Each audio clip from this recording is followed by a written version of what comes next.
Welcome to Uncommon Knowledge. I'm Peter Robinson. A fellow at the Hoover Institution, former Secretary of State George Shultz has now joined former Secretary of State Henry Kissinger, former Secretary of Defense William Perry, and former Senator Sam Nunn in directing the Nuclear Security Project. The aim of the Nuclear Security Project, to quote George Shultz and his fellow directors, quote, to galvanize global action, ending nuclear weapons as a threat to the world. Secretary Shultz, welcome to Uncommon Knowledge. Nuclear weapons then and now. Let me quote you, writing with Henry Kissinger and others in the Wall Street Journal late last year. Nuclear weapons were essential to maintaining international security during the Cold War, but reliance on nuclear weapons is becoming increasingly hazardous and decreasingly effective. The world is now on the precipice of a new and dangerous nuclear era. Well, that's an arresting formulation. We've got to do something about nuclear weapons now, but back then we needed them. Draw the distinction for me. Why were they all right, indeed necessary, during the Cold War, but have become dangerous today? During the Cold War, we had the doctrine of deterrence. And there were two countries, the Soviet Union and the United States. And we both had massive nuclear forces. And if there were a nuclear exchange, everybody knew that it would wipe out both countries. And so the notion was that that threat kept the peace. It was an uneasy situation. I think everybody was worried about it. And those of us who were involved, people whose names you read off, all would say there were more than enough close calls where things almost got out of control but didn't. So there was a rationale. President Reagan never subscribed to the doctrine of mutual assured destruction. He said it was immoral, that we keep the peace by being willing to wipe each other out. There's got to be a better way. And so he advocated the elimination of nuclear weapons publicly right from the start. And so he didn't agree with, he agreed with the concept of deterrence, and that's what we were doing, but he wanted to push things in a different direction. Did you, back during the Cold War, Soviet Union, United States, and France and Britain had their own deterrence, but they were so closely integrated, their military and intelligence structures with ours, that fundamentally it's a balance between two superpowers. I've heard Sid Drell, also your colleague in this nuclear security project, say that during the Cuban Missile Crisis, he was genuinely worried that there might be a nuclear exchange, but that was really the only moment during all the Cold War when he felt things might genuinely get out of control. Would you agree with that? Or did you feel that you mentioned that there were more close calls. I have the feeling that you were aware of more than perhaps the general public was. Well, Bill Perry, if he were here, would tell you that before he was Secretary of Defense, when he was, I think, Undersecretary, yes, he was awakened in the middle of the night by somebody who had warnings and was deciding they were not real, but was worried. So the problem is you don't have much time. Right. And these weapons are on very short time spreads between when you get a warning and when you fire. Because if you fire, if the first strike hits, you're, among other things, trying to take out the other side's weaponry. Right. So you've got to fire it before they Before get it taken lands, out. essentially, right. So you're sitting there and you've got about 30 minutes. And is this threat real or isn't it real? And all kinds of things can constitute threats. So that when you say the nuclear deterrent worked during the Cold War, but that it was uneasy, heavy emphasis on uneasy. It was uneasy. It worked. So be it. However, the situation now is rather different. In the first place, there are more, and it looks like maybe increasing numbers of countries that have nuclear weapons. It's interesting that as Iran's program is going along now, Saudi Arabia, the Emirates, Egypt, Jordan, all want a nuclear power plant. And I'm willing to agree that they want to produce nuclear power. But it's also the case that if you can enrich the uranium to use in a nuclear power plant, you can enrich it to weapons grade. And when the fuel is spent, the spent fuel can be reprocessed into plutonium. And the physicists tell us that it's harder to make a bomb out of plutonium, but we have to remember that the Nagasaki bomb was a plutonium bomb, so it's not impossible. Right. And then you have the problem of terrorists who are trying to get a hold of a nuclear weapon or fissile material to make one out of. And there's a lot of fissile material around the world. So I think, and my colleagues think, that we should take a deep breath and say, we're on the wrong track. The non-proliferation regime is kind of unraveling. And we've got to get it back together, and the way to do it is to put an objective up there of having a world free of nuclear weapons. Right. And once you've done that, you are impelled to ask yourself, what would it take to get there? What kind of steps, if you're a serious person that wants to preserve security as you go along and so on, what are the steps you would take? And what has to come first and what second, what can be consecutive, and so on. Quarter of a century after the Cold War ended, the United States still deploys some 6,000 nuclear weapons and stockpiles another 4,000. Does that strike you as appropriate given the circumstances?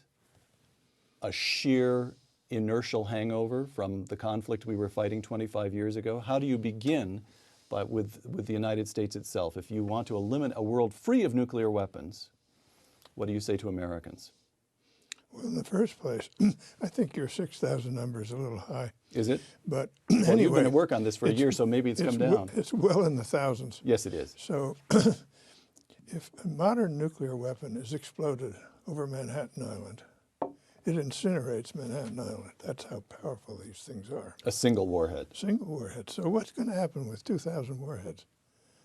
What conceivable use do you have? Henry Kissinger said something very poignant on this when he and Sam Nunn and I were having a little program in Washington, D.C. about a year ago.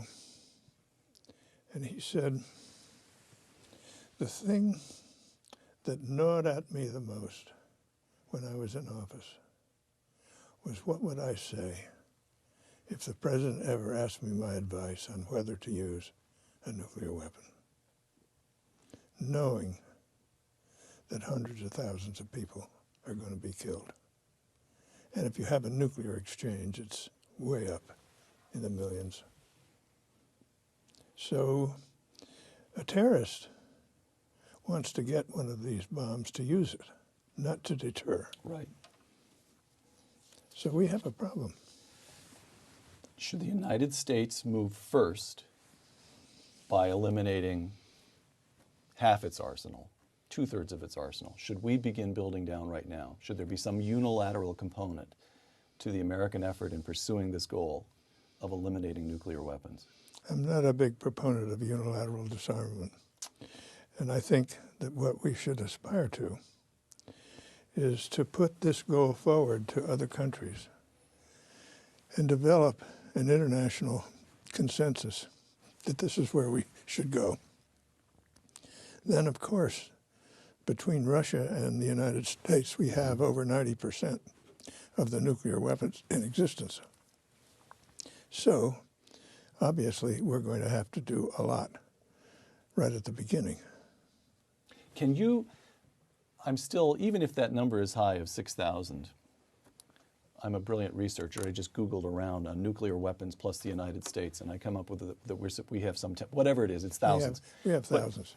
But if you were making the argument, explain to me as a layman, I am talking to George Shultz, who has spent his career being tough on every threat to the United States that the United States ever faced, who is as hard-headed a diplomat as we have ever had in American history. And he is sitting across the table from me saying, in effect, I can't imagine why we still have thousands of these nuclear weapons. What is it just because they're in stockpiles and nobody's gotten around to unscrewing what is the argument? There must be some rationale for these things as they exist right now. Well, people are still stuck in the old concept of deterrence. All right. But I don't know what I can't imagine any dispute with Russia. Are we going to use nuclear weapons because we're mad about, disagree with them about Kosovo? No. No. Are we going to use nuclear weapons because we're having an argument about the deployment of a strategic defense in Poland? No. We're not. There isn't any dispute that you can imagine. Now not that there aren't hard issues to argue with them about, but is there anything that justifies the use of a nuclear weapon? There isn't. Now, if you're Vladimir Putin, or this new Putin is now prime minister, and this new man whose name I can almost pronounce, Medvedev. You're better than I am. You know, you should think about diplomacy. Could be good for you. Could work out. They've got thousands of them too. That's much harder for me to find a good number for Russia, but they have thousands. Why should it be a hard deal to get together and say, look, by 5 years from now, we're both going to take it down to 1,000 apiece. We don't even know, we're not even quite sure why we need 1,000 apiece, but we know we don't need more than that. Why should that be hard for the United States and Russia to get together and just get started? And there are all kinds of things that we should be doing right now. And in the essay that we wrote in the Wall Street Journal, yes, we list them and say we ought to get going on these things. For example, there is the Treaty on Strategic Arms Reductions. Right. That expires in December 2009. That treaty has in it the best verification provisions of any treaty in this subject that's ever been negotiated. And we've now had some 10 years or so of experience in administering those provisions. So we've learned a lot about verification. This is bilateral between us and the Russians at this point. Right, exactly. So to let that expire and lose all of that, that would be insane. We should be renegotiating that. And in Moscow 2002, there was an agreement to reduce further, include those reductions, and get going on this. Absolutely. Special case, North Korea. Carried out a successful nuclear test in October 2006. It is now unambiguous that North Korea possesses some at least single-digit number of nuclear weapons. We've been talking so far about moving toward the goal of eliminating nuclear weapons in the world through goodwill and talking to diplomats and so forth. Not through goodwill. No? No, not through goodwill. But should we get tough on North Korea? Through being sensible about the threat from these weapons and about the problem of them getting out of control and adopting a tough, hard-headed program to do something about it. And when you do that, then when you address the North Korean and Iranian type problems, it's not that they're going to suddenly see the light because of this. It's just that if we're really serious in going on this, then the other countries will put immense pressure on them not to wind up being a country with nuclear weapons. So the way, again, what I'm digging at here is for some evaluation of how you think we've handled matters in North Korea under the current administration with an eye to what the successor to George W. Bush perhaps ought to do. But is it correct in your judgment that at least the impulse of the Bush administration, which was to get the Chinese to lean on the North Koreans in concert, to bring in the Japanese, there were, 6 countries at those talks. That impulse was correct. The right way to address North Korea was by getting other countries to see that they shared our interest and lean on them, lean on the North Koreans. Is that correct, or should we have No, engaged in more? absolutely. The countries that have the most stroke with North Korea are China, that has a big trading relationship with them, and Japan. Right. So they're the countries that have the key. They have the screws they can turn if they want to turn them. So you get them involved in your program. Now you say to China, what'll happen if North Korea winds up with a nuclear weapon on the end of a ballistic missile? They've already fired ballistic missiles across Japan. Don't you think Japan is likely to say, We want missiles. we're not going to sit still for this? And Japan could have a nuclear weapon on a ballistic missile like lightning. They have the know-how, they have the capability of doing it, and they could do it. So then you say to China, is that what you really want, a rearmed Japan with nuclear weapons? So you got to head that off by being tough with North Korea. How much patience should an administration have? Presumably, something like the conversations that you're suggesting ought to take place, have taken place, but as far as we know, China hasn't. You know more about this than I do. Has China leaned on North Korea as much as we'd like? If not, how do we make things? Is this the kind of problem you work for years, or do you want results within months? How do you measure this stuff? Well, you want results right away, but if you're a realist, you recognize that it's going to take a while, and you have to be patient with it. Kim Jong-il has practically unbroken record of breaking his promises, so you know that promises are not worth very much. It's actions that you want. There have been some actions taken that are positive. The big reactor that they had that was producing plutonium has been shut down now, and that's done. It's shut down. But there's still plenty of issues left, and we still work at it, and we should keep the pressure on. If you could, whoever the next president is, if you could give a sentence or two of advice regarding North Korea to him or her, what would you say? Keep working it, or? Oh yeah, keep working it, but give consideration to changing the environment within which you're working by talking to the other countries that have nuclear weapons and persuading people that we'd all be better off if we could get rid of them. All right. And if we start down that road, then the pressures that go on countries that are trying to get them or maybe have one or two become immense. Iran. I want to close out Iran here.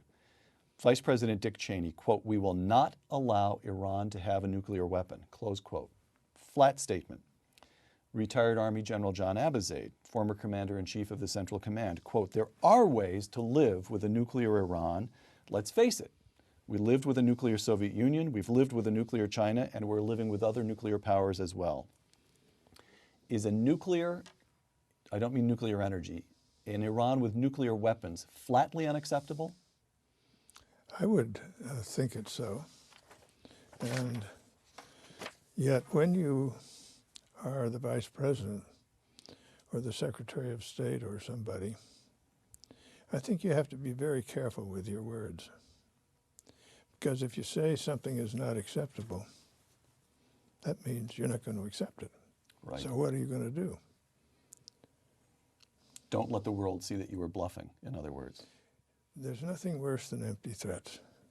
I remember to this day when I entered the United States Marine Corps in World War II. When you enlist, you don't become a Marine, you become a boot. You go to boot camp for about 10 weeks and you get kicked around. And I remember when the sergeant gave me my rifle. And he said, "Take good care of this rifle. This is your best friend. And remember one thing, never point this rifle at anybody unless you're willing to pull the trigger." So no empty threats. We've talked about good nations, the United States, bad nations, North Korea and Iran and Iraq. non-nations, terrorists. After September 11th, 2001, I think it's fair to say that among people active in politics, people in the know in foreign policy, and people who were close to intelligence, it was taken for granted that the United States would suffer another attack within some period of months or perhaps a couple of years. We haven't. Why not? Well, I think we have proven to be a tough target. We've done a lot of things. People point to things in addition that we perhaps should have done, but anyway, we've done a lot of things. And I'm completely uninformed about this, but I know from when I was in office, and I did know what was going on, that my guess is that there were lots of terrorist threats that didn't happen because we found out about them and we stopped them. And you tend to do that quietly so that you don't tip off people to how it is that your intelligence sources and so found forth. out. But anyway, I think that probably a lot was stopped. And the same is true in London. There were some that got through in London, but from what I've read, the British authorities stopped a great many by finding out about them and taking preventive action. You got to be willing to use preventive action, preventive force sometimes. Now, you've thought a lot about these problems. It strikes me that there is inherently a difficult political problem in the kind of action that you've just described. Based on your experience, you feel confident that we have snuffed out or caught or prevented some large number of potential attacks. But you have to keep quiet about it. How can an administration, the Bush administration or again any successor, sustain political support for activity about which the public must be kept in the dark? The current president's political problem, he'll be leaving office in less than a year. Nevertheless, he has the problem that it's difficult for him to take certain actions because his public support is so low. But isn't it likely to be the case that the public would feel quite a lot of gratitude and give him more support than it does now, if only they knew what they cannot know? Well, how do you work that problem? I don't see any problem with saying there are lots of threats that we have discovered and we've managed by taking preventive action to stop them from happening. But you don't want to talk about particulars and how we found out about this or that and precisely what it was and what we did and so on, because that is giving away things to your adversary. Do you, the terrorist threat, fissile material, the best way of addressing that problem is by talking to other countries. We return now to your earlier point about the need to make common cause with other nations to address the nuclear threat. Is that correct? Or do we have unilateral capacity? We don't. We don't have unilateral capacity. This has got to be done on a multinational basis.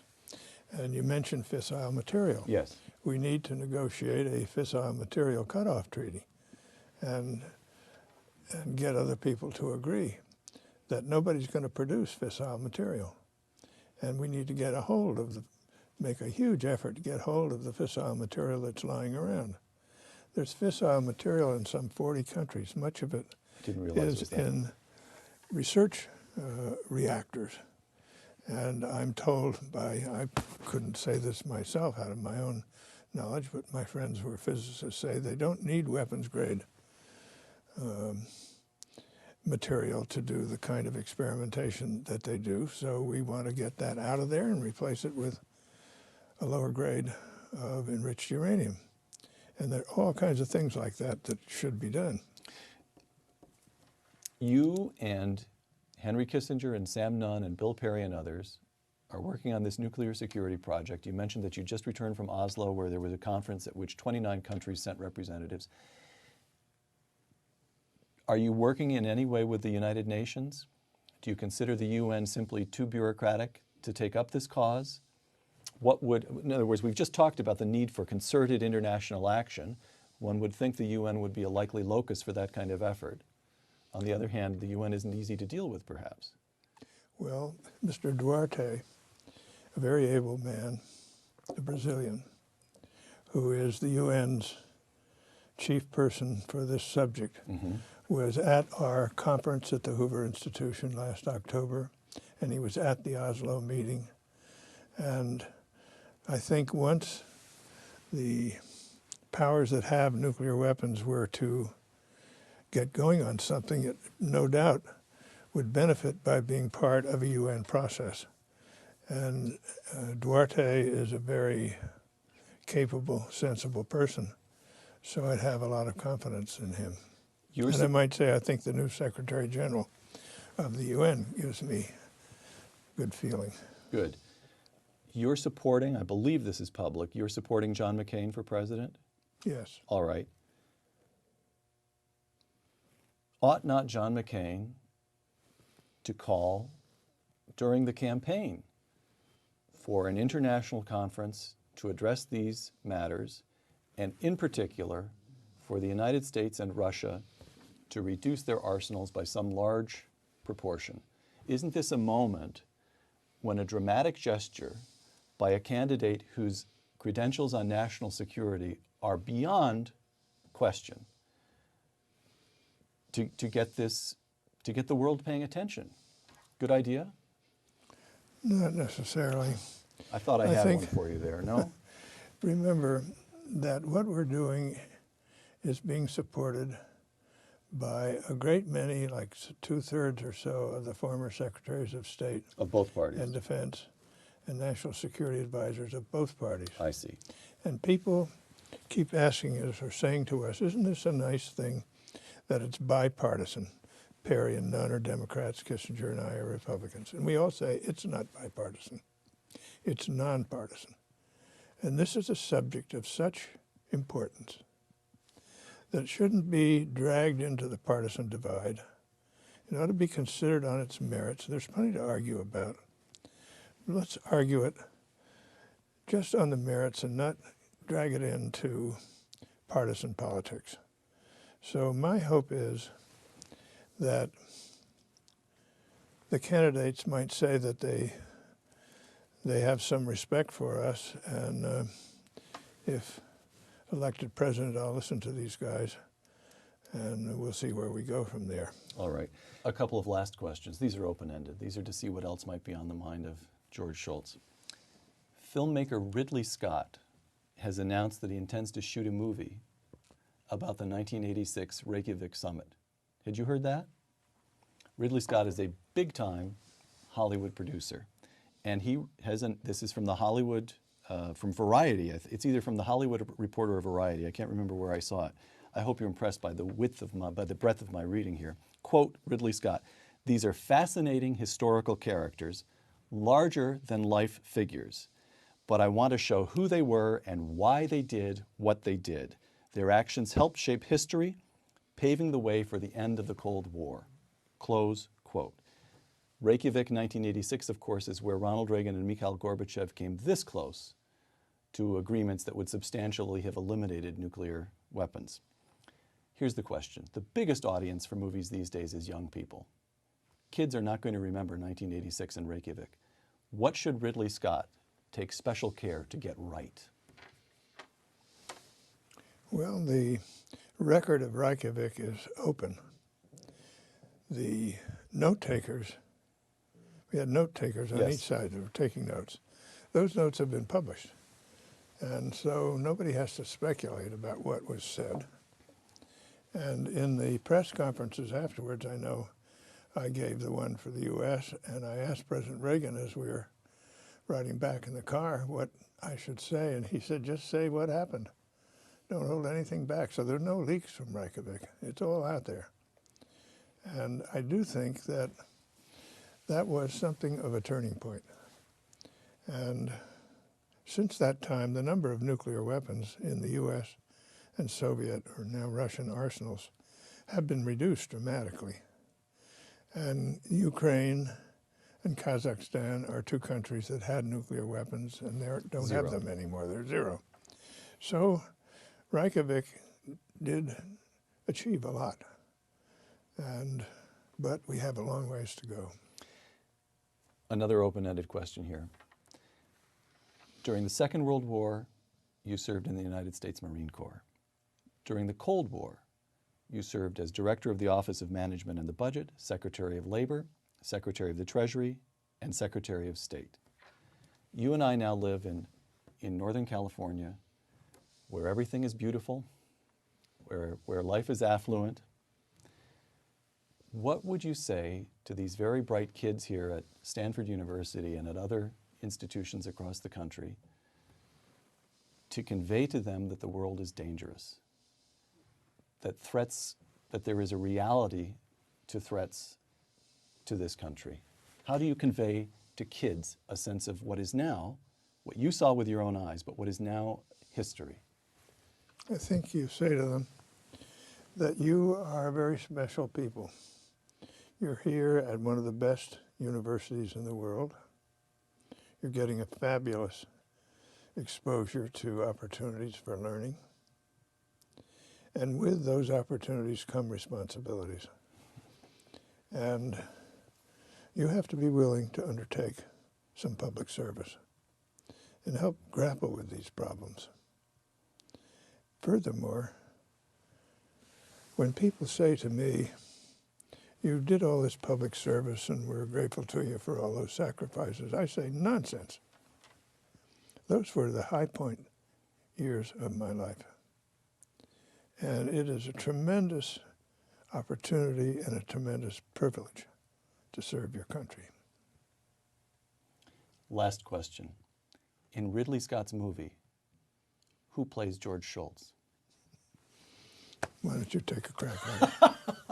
I think we'll leave it to Tom Cruise. How's that? Okay. Thank you very much. Okay. I'm Peter Robinson at the Hoover Institution for Uncommon Knowledge. Thanks for joining us.